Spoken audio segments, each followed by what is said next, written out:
Hi పిల్లలు, story చెప్పుకుందామా?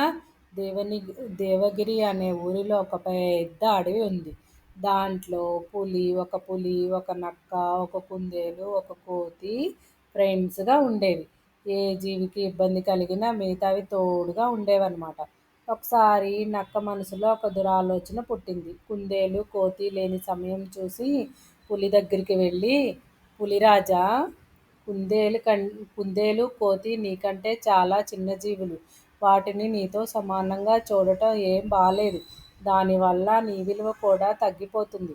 అందుకే మన ఇద్దరం కలిసి ఒక పని చేద్దాం. వాటి మీద దాడి చేసి తినేద్దాం అంది. దాని మాటలు విన్న పులి మౌనంగా ఉండిపోయింది. అక్కడ నుంచి వెళ్ళిపోయింది. రాత్రంతా ఈ విషయం గురించే ఆలోచించింది. నక్క చెప్పింది నిజమైతే అప్పుడు నక్క కూడా నాకంటే చిన్న జీవే కదా, అలా అయితే దాన్నే ముందు తినాలి కదా అని అనుకుంది పులి. మరుసటి రోజు ఉదయాన్నే ఎప్పటిలాగే పులి దగ్గరికి వచ్చింది నక్క. అప్పుడు దాని ఆలోచన నక్కకు వివరించింది పులి. దాంతో నక్క ఒక్కసారిగా భయపడిపోయింది.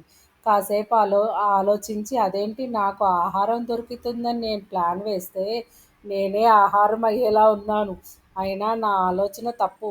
నేను స్నేహంగా కలిసి ఉన్న మిత్రులను తినాలి అనుకోవటం సరైంది కాదు అని మనసులోనే అనుకుంది.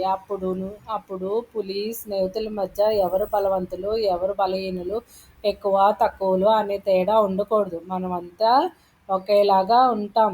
ఇలా చిన్న పెద్ద అంటూ భేదాలు చూపించటం సరైనది కాదు అని దాని మాటలను విన్న నక్కకి తప్పు తెలిసొచ్చింది. వెంటనే కుందేలుకి, కోతికి క్షమాపణ చెప్పింది. Thank you friends.